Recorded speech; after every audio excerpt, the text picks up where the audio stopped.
Alrighty, hey guys, Stan the Man here. Welcome back to another video. Today we are going to be continuing our countdown to WrestleMania 41 in Las Vegas. We are finally almost there. We're less than a week away, so that's exciting. But yeah, without any further ado, let's get right into this. So the WrestleMania we're going to be reviewing today is WrestleMania 37. And I gotta be honest, before I made this video, I kind of forgot about WrestleMania 37 because, it's just a weird one. Like, of course we remember the first pandemic one, but after that, WrestleMania 37, that's when fans were able to start coming, but still not all of them. So I kind of just forgot about that, and basically that entire WrestleMania, I actually had to look back at it. That's the only WrestleMania on this list I've really had to look back at, but despise that. Let's get right into this. So, the first match we're going to start with is Bianca Belair taking on the SmackDown Women's Champion, Sasha Banks, for the championship. Now, basically, Bianca Belair won the 2021 Women's Royal Rumble, so therefore, she got to pick who she wanted to go against, and she chose to go against Sasha Banks. Now, the annoying thing through this whole thing is Sasha Banks was basically like, I'm the best women's wrestler. And it's like, dude, I saw this statistic or something. Almost every championship Sasha Banks has won, she has lost it in her first defense. So, I mean, I know that's technically her character, being the boss, being the best, but I just thought that was stupid. But basically the whole thing was Sasha was just calling Bianca a rookie, basically saying, you're not going to beat me.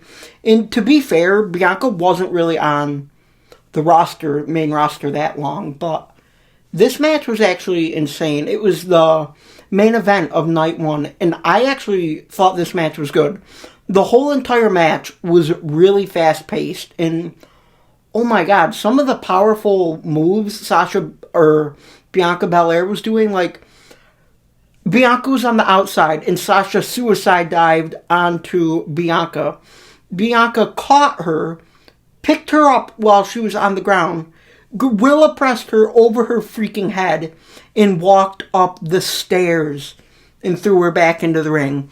There was another thing where she was doing, like, a stalling suplex, and she was basically squatting Sasha Banks. It was freaking incredible. Like, she is so strong, and even Sasha Banks, she was going after Bianca's long-ass hair a lot, and, I always like seeing the creativity in that.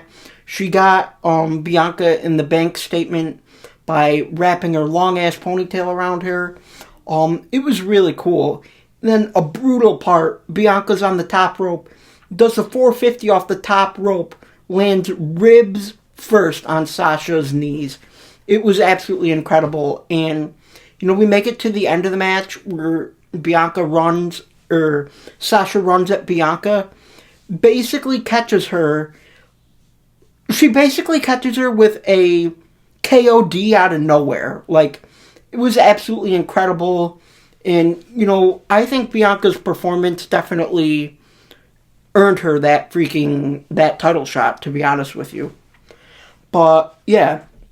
So the next match we're going to go into is Bobby Lashley defending the WWE Championship against Drew McIntyre. So basically what happened here is Bobby Lashley attacked Drew McIntyre, hit him from behind, beat the living hell out of him. The Miz at the time held the Money in the Bank contract. So Miz cashed in the Money in the Bank contract on a hurt Drew McIntyre and won the WWE Championship from him. So basically, I would say Bobby Lashley used The Miz as a pawn because, I believe a few weeks later, Bobby Lashley challenged Miz, and, he defeated Miz with the Hurt Lock and won the WWE Championship.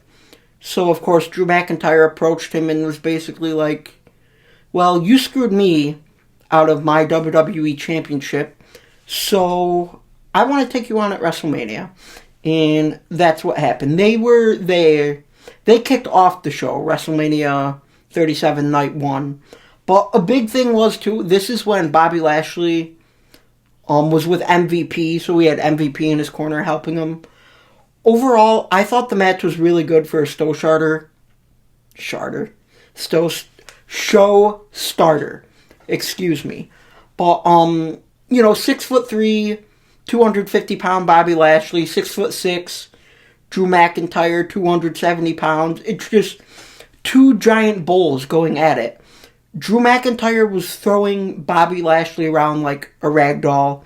Same with Bobby Lashley. He was freaking spine-bustering Drew McIntyre, lifting him with one arm, spine-bustering him.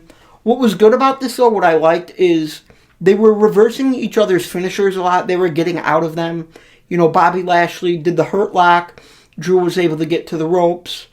Dodging the Claymore. Even McIntyre, he was doing the, what's it called? The Kimura Lock a lot, which I like that. I mean, watching Drew McIntyre do a Kimura Lock is pretty freaking scary, actually. But we get to the end of the match where Drew is stuck in the Hurt Lock.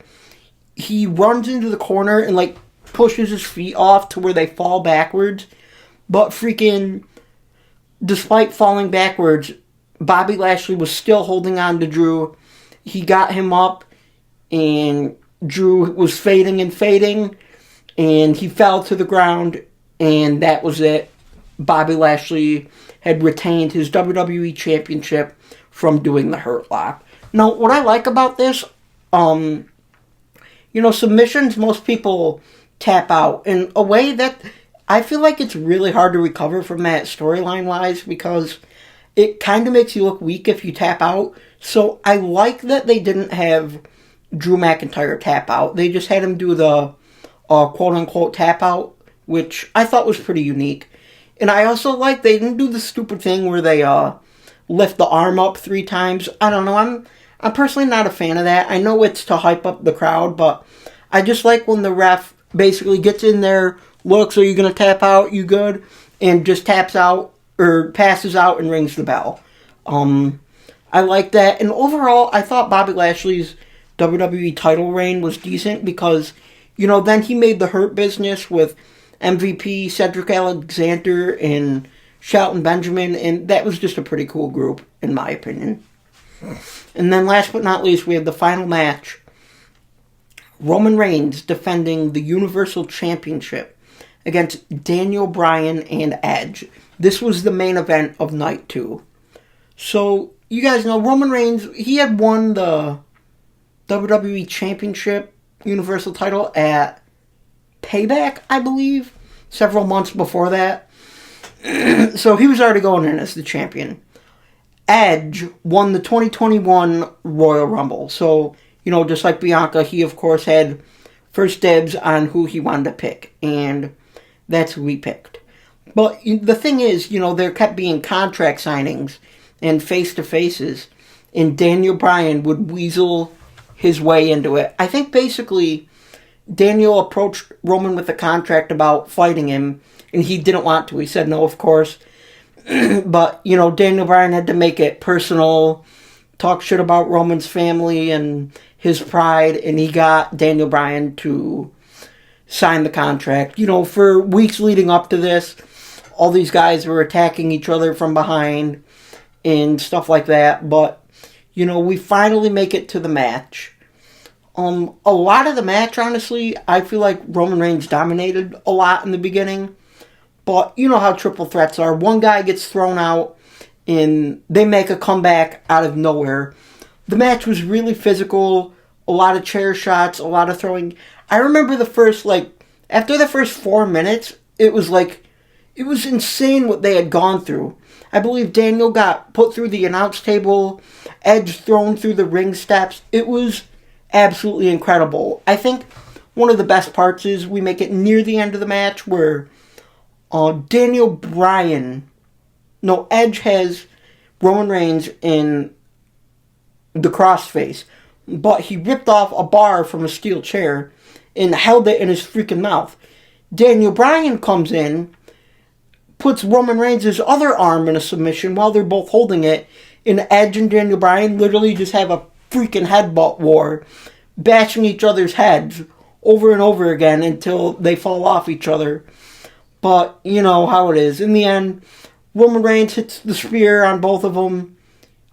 He actually hit a concerto on each of them too, you know, smashed their head with the steel chair, put Daniel and Edge on top of each other, and he pinned them both. I mean, what's a better way to establish your dominance, you know? Overall, I thought it was a pretty decent match. It's crazy thinking that was Roman Reigns' first defense as the longest champion of that time. He went freaking 3 more WrestleManias with those world championships, which is absolutely incredible. What's also crazy is that was Daniel Bryan's last match in WWE. He went to AEW. And then Edge, what made me pissed off about that is, did you know Edge is the only person that has won the Royal Rumble twice, and hasn't won the championship either time, which that kind of bugged me a lot, but, you know, I get it. Roman Reigns was the future, still is, of that time, so they were just handing off the torch. But, you know, Roman Reigns has outlasted both of those guys now. They're both in AEW, and one is retired. But, yeah, guys, comment down below what you thought of this WrestleMania, what your favorite matches were, and I will see you in the next one, where we will be reviewing WrestleMania 38.